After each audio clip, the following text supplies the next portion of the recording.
Voilà, dinguerie. Le carnage, les gars, le carnage. Je suis outré. Bonjour à tous et bienvenue dans cette nouvelle vidéo. Aujourd'hui, on va réagir à certaines montres que justement certaines personnes m'envoient sur mon Instagram. Vous avez été nombreux à apprécier la toute première vidéo, qui était aussi une vidéo réaction sur certaines fausses montres, et aussi j'en ai profité pour répondre à quelques-unes de vos questions. Donc si vous ne l'avez pas vu, je vous mets le lien dans la description. Et justement, nous voici pour une seconde vidéo réaction par rapport aux montres que certaines personnes m'envoient. Commençons sans plus attendre par la toute première montre. Voici la toute première montre. Bonjour, je suis en possession d'une Rolex Explorer 2. Je voudrais savoir si c'est une vraie ou une fausse. Merci. On va voir les photos. Bon, mais déjà le premier détail qui frappe, c'est bien sûr le logo. Après, il y a aussi la date qui est douteuse. Attendez, il a envoyé d'autres photos. Ouais, sans aucun doute, cette montre-là est fausse. Regardez la date, elle est même pas droite. Le cyclope ne grossit pas la date comme il faut, et même les écritures. On sait qu'il existe des customisations de montres Rolex, mais c'est quand même assez rare et très onéreux. De mémoire, cette montre-là est fausse, sans aucun doute. Passons à la prochaine. J'ai pas les messages, mais l'équipe m'a envoyé justement que quelques photos. Oh la vache. Oh là là là là là là. C'est quoi cette daube?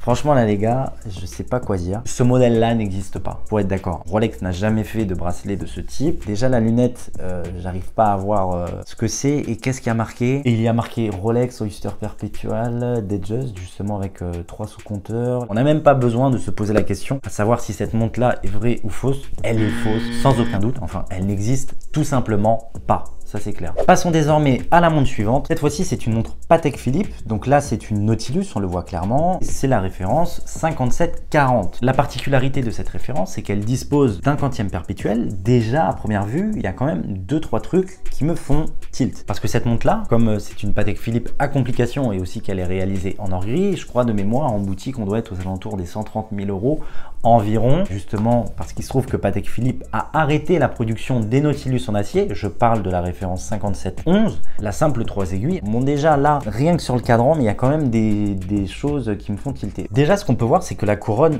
dépasse de l'ensemble, et ça c'est vrai que sur une montre Patek Philippe, ça n'existe pas. Ensuite le second point, ce sont les index et les tout petits points en guise d'indication des minutes et des heures qui ne sont pas à leur place, enfin sur le cadran. Je trouve que là ça fait beaucoup trop rapproché, et même la forme de la montre, on n'a pas du tout la même forme qu'une Patek Philippe Nautilus, on va dire classique. Pour moi, cette montre est fausse, sans aucun doute. Passons à la montre suivante. Bonjour, j'aurais une question. Pouvez-vous me dire si c'est une vraie ou une fausse? Ouh là là là là, déjà l'orthographe. Je pense que le monsieur devrait s'acheter un Becherel. Avant de s'acheter une montre. Mais bref, mais regardons de plus près les photos qu'il m'a envoyées.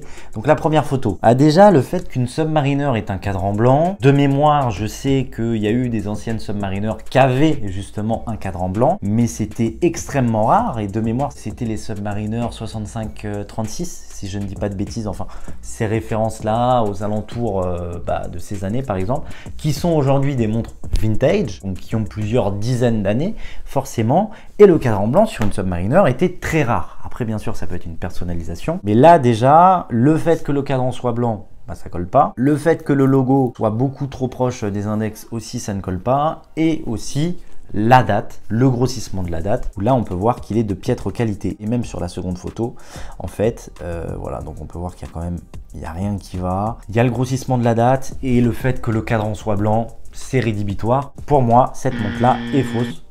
Sans aucun doute. Passons à la montre suivante. Salut Clément, je te suis sur ta chaîne et je trouve ça vraiment génial. Bah écoute, merci beaucoup, mais ça me fait très plaisir. J'ai donc une petite analyse photo d'une montre un peu particulière. Savoir si c'est donc une vraie ou une fausse, je t'envoie les photos, merci. Alors regardons les photos. Bon déjà, la première photo, on peut voir que c'est une Patek Philippe Nautilus qui a la particularité d'avoir son cadran Tiffany.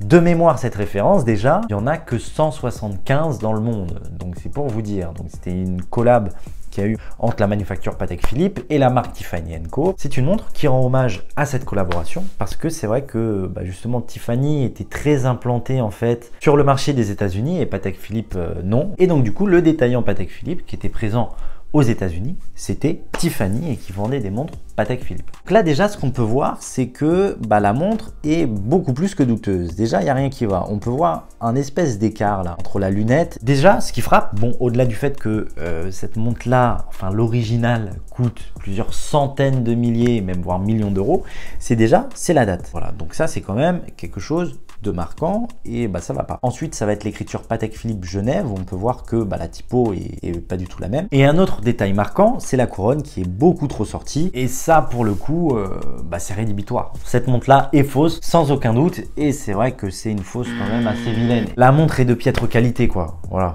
ça c'est sûr. C'est même pas une Patek Philippe, c'est une Patek Philippe. Passons maintenant à la montre suivante. Bon déjà là, il nous a envoyé une photo. La montre déjà à première vue est très douteuse. Mais bref, bonjour, mon grand-père m'a acheté une Rolex avec la facture, la boîte, etc. Mais je sais qu'il peut y avoir des fausses Rolex. Je voudrais savoir si c'est une vraie. Je me suis renseigné, pas de mauvaises nouvelles pour l'instant. Alors là les gars, je suis désolé de te l'apprendre. Je vais t'annoncer une mauvaise nouvelle. Ta montre est fausse et même elle n'existe tout simplement pas. Voilà, c'est aussi simple que ça. Cette montre là n'existe pas. C'est ignoble, cette montre là est ignoble. Il n'y a rien qui va. Déjà le fait que le cadran soit squelette, là justement on peut voir le disque de date. Après j'ai l'impression qu'il y a d'autres écritures, avec juste en dessous avec marqué 208, un espèce de S avec un 3 entre parenthèses. Il n'y a rien qui va sur cette montre. Ok, ça peut être une personnalisation, je sais pas quoi. Là c'est pas une personnalisation, ça c'est sûr et certain. Cette montre là est fausse. Et un truc qui ne trompe pas, c'est le grossissement de la date. Même si c'était une personnalisation, la date serait nickel. Or là pour le coup, la date est fausse. Ça c'est sûr et sans aucun doute. Cette montre là est fausse, sans aucun doute. Il n'y a rien qui va et franchement là, je suis tombé de bien bas parce que je ne pensais pas.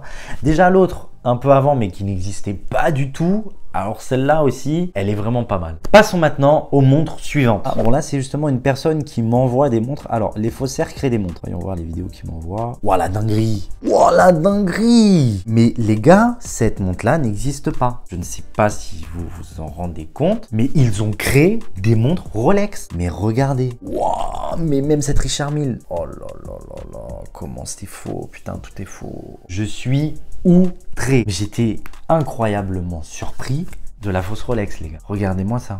C'est une fausse Rolex avec la couronne en guise de petite seconde qui tourne. Mais c'est infâme. Comment on peut faire ça? Et là, justement, on peut voir une autre montre. Déjà, y a rien qui va, quoi. Hein. Oh là là, mais c'est quoi cette création? Et qu'est-ce qu'il y a marqué là sur cette montre? Déjà, on peut voir qu'il y a une espèce d'étoile. Je sais pas ce que ça fout ici. C'est une montre à quartz, il y a marqué Rolex. Wouah les gars, là franchement je suis choqué. Les faussaires n'ont même pas essayé de copier des montres, ils en ont créé. Ils ont créé des fausses montres. Où va le monde? Où va le monde? C'est une vraie question qu'il faudrait qu'on se pose tous ensemble. Passons à la montre suivante. Alors là, cette fois-ci, c'est quelqu'un qui m'envoie un message en me demandant un avis sur une montre qui est justement postée sur Le Bon Coin. Donc il m'a envoyé quelques captures d'écran. On va checker ça. Tac, tac, tac, ok. Montre Rolex Hulk. Bonjour, je vends ma Rolex Hulk car je suis en plein divorce et je suis en manque d'argent. La Rolex est complète et quasiment neuve avec la garantie, l'attestation de chronomètre officiel Rolex et le manuel de garantie. Tout est fourni, prénégociable à la limite du raisonnable. Déjà, il faut commencer par se poser des questions car une Rolex Submariner, la Hulk, à 5000 €, il faut commencer à se poser des questions. Parce qu'on sait que déjà, elle est plus produite par Rolex, mais sur le marché parallèle, on peut la retrouver à 25 000, 27 000, même voire plus. Donc là déjà, c'est bizarre. Ensuite, sur la photo, on peut voir que déjà, la boîte est très très louche. De là, je vois très bien que la montre est très très louche. En fait, moi, mais ce qui me chagrine, c'est est-ce que cette personne savait pertinemment qu'il a acheté une fausse montre ou pas? Et même s'il la vend, tu vois. Déjà, s'il l'a acheté cher, combien il l'a acheté? Là, sans aucun doute, la montre est fausse, les gars. Ça c'est sûr et certain, mais il y a la date qui va pas, il y a la lunette qui est pas de la bonne couleur, il y a la couronne non plus, le bracelet non plus, la boîte Rolex non plus, n'en parlons pas, et aussi la couleur du cadran. Certes en fonction de l'éclairage, etc. Mais là c'est flagrant, cette montre là est fausse. Passons maintenant à la montre suivante. Salut, j'aimerais savoir si cette montre est une vraie ou une fausse. Alors, il nous a envoyé des photos. Oh là là là là là là là là là, le carnage les gars, le carnage. Je sais pas quoi dire. Elle est fausse. Ça c'est sûr et certain qu'elle est fausse. Regardez les finitions, c'est pas du niveau d'Audemars Piguet. Il n'y a rien qui va. Le sertissage sur la lunette, ça va pas. Le mouvement, n'en parlons même pas. Bah déjà, rien que ça, c'est rédhibitoire. Cette montre-là est fausse, sans aucun doute. Et passons à la dernière montre. Salut Clément, j'espère que tu vas bien. Bah écoute, moi ça va super, j'espère que toi aussi. J'ai un collègue qui veut vendre sa montre Rolex, mais j'ai un doute sur celle-ci. Tu penses que c'est une vraie? Alors regardons les photos qu'il m'envoie. Déjà la première, on va regarder les autres photos que la personne m'a envoyées, mais déjà il y a un truc qui est rédhibitoire, c'est la date. Le grossissement de la date et le fait que la date ne soit même pas en fait, ne soit pas alignée tout simplement. La boîte aussi, ça va pas. Ça typiquement, les faussaires utilisent ce genre de boîte. Déjà, mais rien que la boîte, elle est fausse. Donc je vous en parle même pas de la montre. Voilà. Donc voici la pièce qui est dans sa boîte. La date n'est même pas droite. Le grossissement de la date, ça va pas. Ben, c'est pas le bon zoom. Et aussi, on peut voir que les index, ça va pas. Le bracelet non plus. Désolé, mais cette montre-là est fausse, sans aucun doute. C'est tout pour cette vidéo. Dites-moi dans les commentaires si vous voulez d'autres vidéos réactions de ce style. Et c'est avec plaisir que je vous en ferai parce que c'est vrai que j'ai quand même énormément de demandes. Justement, de personnes qui me demandent mon avis sur leur montre ou sur des montres qu'ils ont trouvées chez leur grand-père ou la montre du tonton. Bref, enfin, que des histoires un peu farfelues. Vous avez compris. La contrefaçon de montre, c'est mal. Et franchement, s'il vous plaît, n'achetez pas de fausses montres. C'est la pire chose qu'il peut exister, c'est les contrefaçons, c'est moche, ça ne sert à rien et ça durera même pas dans le temps. Faites très attention à ça et s'il vous plaît, n'achetez pas de fausses montres. Il y a des marques plus accessibles qui proposent d'excellents compromis en fonction de votre budget. Bien sûr, il y en a pour tous les budgets, plus cher, moins cher, etc. Mais franchement, acheter une fausse montre, ça n'a aucun intérêt. Donc s'il vous plaît, n'achetez pas de fausses montres pour tous ceux qui veulent s'en procurer une. J'espère que cette vidéo vous a plu. Cliquez sur la vidéo qui s'affiche pour en découvrir davantage et moi je vous dis à la prochaine. Salut!